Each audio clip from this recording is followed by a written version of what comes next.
Bem, obrigado, Teresa. Eu começo por pedir desculpa deste contratempo, mas, enfim, é como no filme da Lina Wertmüller, tudo a postos, nada em ordem, às vezes acontece.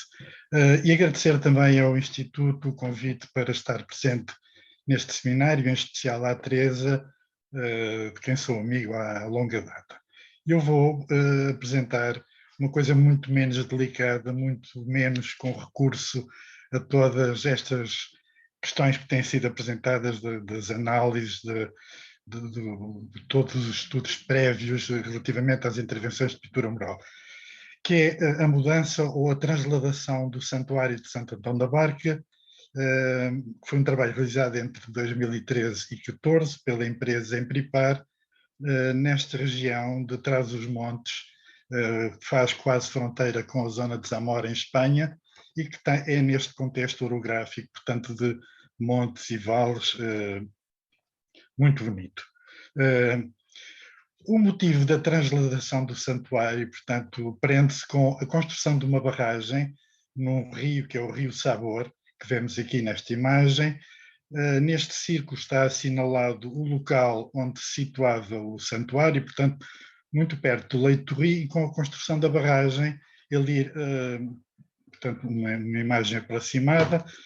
O santuário tem a igreja propriamente dita e tem um conjunto de edificações que têm que ver com as casas dos peregrinos, dos romeiros, etc., porque este santuário, que não está aberto ao culto diariamente, mas tem duas festas anuais que juntam muita gente e que era aproveitado também para um grande momento de confraternização das pessoas, das comunidades locais e não só, e daquelas que estavam dispersas por outros lados. Vemos já aqui a construção do paredão da barragem. Este é o edifício em questão que deveria ser ou foi, portanto, mudado de local por uma cota mais elevada. É evidente que nesta situação era importante conservar o património, quer edificado, e aqui vemos uma imagem de uma das festas ao Santo Antão, cá está ele na sua barca, e este é o interior da igreja, portanto, em que o projeto previa a desmontagem de todos os bens integrados, portanto, altares, o teto da nave em madeira, todas as cantarias, portanto, dos vãos que eram pintadas em granito, e vemos o altar-mor. E relativamente à pintura mural, o que se previa era a reconstituição desta pintura na nova igreja. Esta do teto da Capela-Mor, como vemos, e das paredes laterais da igreja, da Capela-Mor também, que era isto que estava previsto, a reconstituição desta pintura.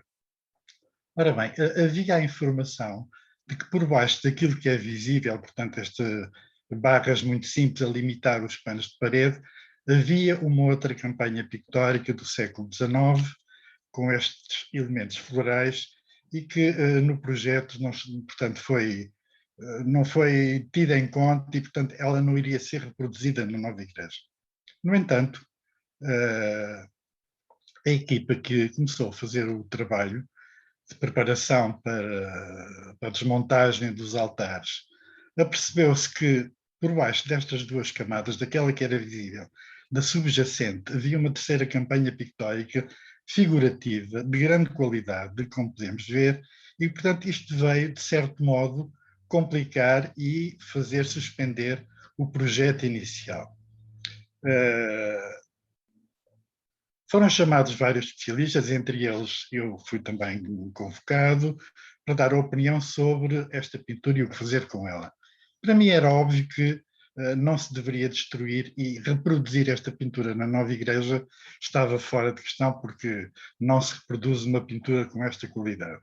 Portanto, foi sugerido por mim que se destacassem as pinturas e se repusessem na nova igreja. Os engenheiros da barragem ficaram um pouco atónitos, porque não faziam ideia sequer que se podiam destacar pinturas murais, mas havia um problema acrescido, que era na abóbada, por baixo daquela pintura que vimos, havia também a continuação das pinturas das paredes. E, portanto, destacar as pinturas da abóbada seria muito mais complicado fazê-lo pelo método clássico, de modo que foi sugerido que se destacassem, que se, digamos, levasse, cortasse a própria abóbada e se levasse inteira para a nova igreja. Isto fez com que o projeto parasse, os trabalhos pararam. Foi elaborado um projeto pela Faculdade de Engenharia do Porto, pelo Instituto de Construção da Faculdade de Engenharia do Porto, com todos os cálculos para a construção do cimbre, da suspensão da abóbada, que foi apresentado, portanto, ao dono da obra e finalmente foi aprovado. Portanto, estes são todos os trabalhos preliminares de preparação. As cantarias foram protegidas com facings, as paredes laterais também com facing duplo, para que depois se cortassem as pinturas de um lado e do outro.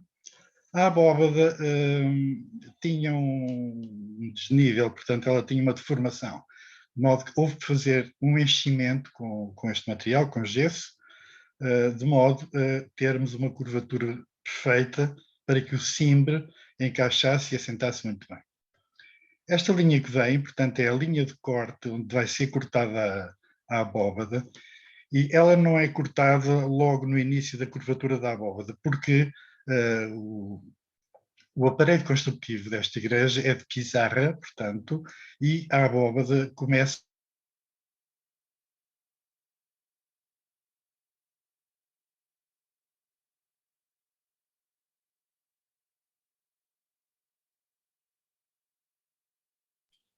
Joaquino, te hemos perdido. Te hemos perdido por un momento. Las últimas palabras. Eu estou aqui com uma informação de que a minha conexão está instável. E agora, já entendeste? Sim. Pronto, volto atrás. Aqui está como quieras, como quieras. O enchimento já está perfeito, já está completo, e estas marcas são de uns orifícios, isto é, uns buracos que foram feitos para a introdução das vigas de suporte do cimbre. E vamos ver como é que isto funciona. Portanto, fez-se uns furos de dentro para fora para localizar estes pontos no exterior da abóbada. Aqui vemos o extrador da abóbada ainda com as cargas, portanto, e portanto, a construção ou a abertura destes buracos. Já estão por dentro. Aqui foram introduzidas 5 vigas, já vamos ver como. Estes fragmentos foram guardados e recolocados depois no seu local. Entretanto, a igreja ia sendo desmontada pelos especialistas deste tipo de trabalhos.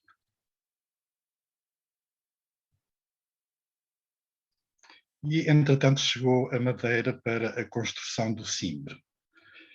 São estas grandes vigas que foram introduzidas naqueles orifícios que vimos.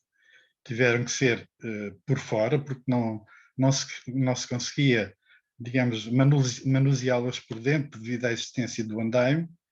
E cá está o início da construção do cimbre, que parece uma barca também ela, portanto, cá está, já o cimbre completo. E a parte exterior, a abóbada já sem as cargas. Houve que cortar algumas pedras aqui, portanto, nestes pontos, pedras de alvenaria, porque vai ser introduzida uma viga metálica debaixo destas vigas de madeira. Já está o corte dessas pedras e aqui vemos, portanto, o alinhamento das pedras onde vai encaixar a viga metálica, porque a suspensão da abóbada é feita por um único ponto esse que, já vamos ver, parte de uma estrutura metálica que é construída conjuntamente. A chegada das vigas, a sua colocação no local. As vigas são amarradas ou presas às vigas de madeira por estes elementos metálicos, e cá está. Entretanto, o extrador-se da abóbada foi limpo e foi injetado uma calda consolidante nas fissuras existentes, e o corte da abóbada fez com um cabo de aço, como veio aqui, com estes nós, e desta maneira, uma pessoa de dentro e outra de fora, foi, digamos, desgastando o tijolo, portanto, os ladrilhos, junto à alvenaria. É evidente que este cabo de aço partia com muita frequência, sempre que encontrava uma pedra saliente da própria alvenaria. O extrador se foi reforçado com um revestimento de cal hidráulica e com uma malha de fibra de vidro, e cá está, já completamente seco. O corte visto de topo, e foram introduzidas umas chapas metálicas, quer por dentro, quer por fora, que ainda não tem, para evitar que caíssem fragmentos, eventualmente soltos, quando a abóbada fosse suspensa. Cá está a chapa metálica que é introduzida no corte, ao longo do corte, e travada, e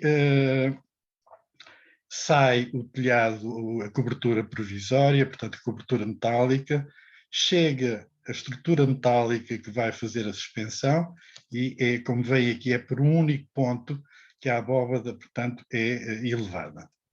Esta é a nova igreja, já em construção, e para onde a abóbada depois sai diretamente de um lado para o outro. Ela não passa por um local provisório. Eu devo dizer que o êxito desta operação tem muito que ver com o avaliar todas as situações de risco e minimizá-las à partida ou anulá-las à partida, como, por exemplo, o amarramento da abóbada à estrutura metálica com estes cabos de aço, como veem, portanto, reforçada de várias maneiras. Um dos riscos possíveis era, quando a abóbada fosse elevada, oscilar. E se oscilasse e batesse em algum ponto, poderia dar-nos problemas. De modo que foram colocados estes ferros na própria alvenaria, no aparelho construtivo, de modo que quando a abóbada começasse a ser elevada, fosse exatamente na vertical, sem haver oscilações. Portanto, foi uma série de situações que nós avaliámos constantemente e fomos procurando anular todos esses possíveis riscos. Como é que ela foi de um lado para o outro, com esta plataforma, que é uma plataforma com não sei quantos rodados hidráulicos, que é, digamos, com um joystick, portanto não há um volante, não há é conduzida com joystick. Foi construída, isto é, colocada uma nova estrutura metálica sobre a plataforma, porque a abóbada era mais larga do que a própria plataforma. Chegou a grande grua móvel e foi o grande dia do espetáculo, porque os engenheiros da barragem, a maioria não acreditava que isto tivesse sucesso. Vieram ver não aquilo, vieram para ver não o bom resultado, mas o mau resultado. Portanto, como veem, havia gente por todo lado. E cá está a abóbada a começar a ser elevada. Esta é a igreja, portanto, já sem a abóbada, colocada na plataforma, e vai, portanto, pela estrada até ao seu local, onde ficou já, portanto, colocada na nova igreja. Entretanto, havia que destacar as pinturas das paredes, os alçados verticais. Estes são os contramoldes que foram depois colocados junto à pintura. Obviamente foi cortada por secções, porque não era impossível destacá-la inteira. Portanto, estes contramoldes foram colados aos facings com silicone e depois fixados ao andaime interior com este tipo de ferros. Este é o aspecto da igreja já parcialmente demolida, e aqui podem ver a grossura, a espessura destas paredes, que eram em pissarra, portanto. A parte superior da curvatura como está, e isto a pintura não foi destacada pelo processo clássico que é este, como veem, que é cortar o reboco paralelamente ao seu suporte arquitetónico, à parede. Porque, uma vez que a igreja ia ser demolida, experimentou-se ir desmontando a parede, uma vez que o reboco pintado iria ficar agarrado, digamos, aos contramoldes. E como a aderência deste reboco não era muito grande à alvenaria, portanto optou-se por fazer a desmontagem da parede deste modo, com sucesso, com bastante sucesso, como vem. Portanto, estas são as primeiras secções já destacadas, que foram transportadas para o estaleiro da empresa no Porto, e, portanto, esta é a perseguição de desmontagem da igreja, do destacamento das pinturas, como veem, vai ficando uma espécie de casca interior à medida que as paredes vão sendo desmontadas.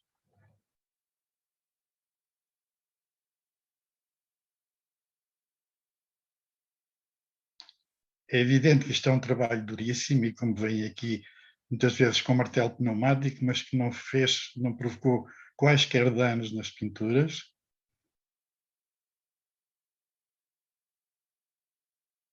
Os últimos secções, já só a parede de esteira da Capela Mor e aquelas pinturas, e o que ficou da igreja, este monte de pedra. No local foi colocada esta pedra, uma espécie de memorial, que tem dentro um tubo que assinala, portanto, toda a história da igreja, que foi benzido pelo Bispo de Bragança, e esta é a nova igreja já, portanto, em fase de construção. Construir as escadas do púlpito. Foi também reconstruída uma abóbada de ladrilhos da sacristia. E eu enfim, não quis deixar por esta fotografia, que é a equipa maravilha de pedreiros que desmontaram e montaram a igreja. Enfim, eu estou a mais, obviamente, porque eles é que têm o saber todo, assim como este senhor do lado esquerdo, que é o senhor Humberto, que os coordenava, e o António, que era o meu colega da equipa de restauro.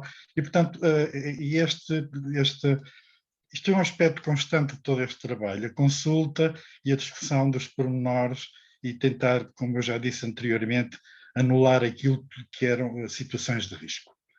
Entretanto, no estaleiro, o reverso da pintura, portanto, o tardós do reboco é desbastado, são feitos os suportes móveis com uma sanduíche de favo de abelha com fibra de vidro e resina, e já, portanto, com a remoção, parte da remoção da camada superior. In situ, na abóbada, portanto, começou-se também todo o trabalho de remoção das camadas sobrepostas, e esta é, portanto, a igreja já depois de pronta, a remontagem dos altares, e essa parte já completa. Portanto, os altares tinham também repintos, eles foram tratados em oficina, claro. Visitas inesperadas que de vez em quando apareciam a ver-nos, e esta é a fase já final da colocação das pinturas nos alçados da Capela Mor.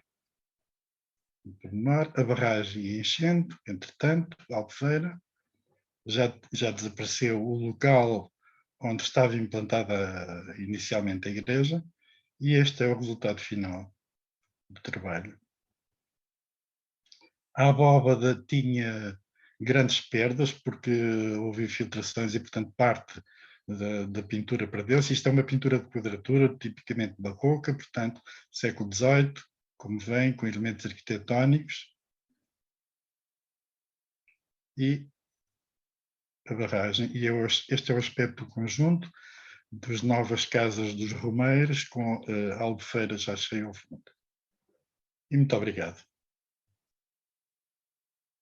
Es un auténtico espectáculo de ingeniería, como has dicho tú, pero también un acto de fe, ¿no? Con mucho riesgo y con mucho Sim, sim. asumir todo este trabajo tan...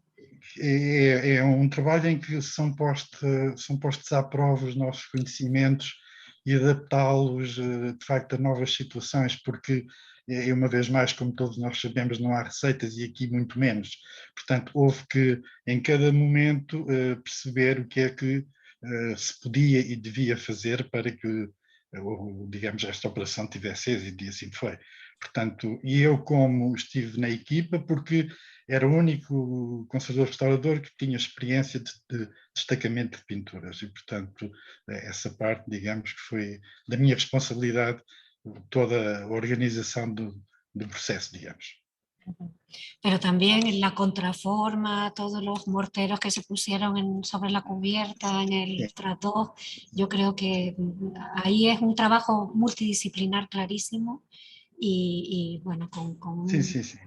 un valor E outra añadido. coisa também muito importante foi as equipas que trabalharam no terreno. Além dos conservadores restauradores, uma equipa de carpinteiros excelentes, uma equipa de serralheiros muito boa, digamos, Albañiles.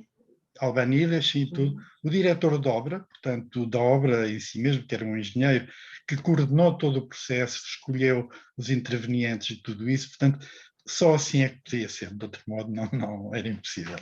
Claro. Bueno, muito obrigada, muito obrigada.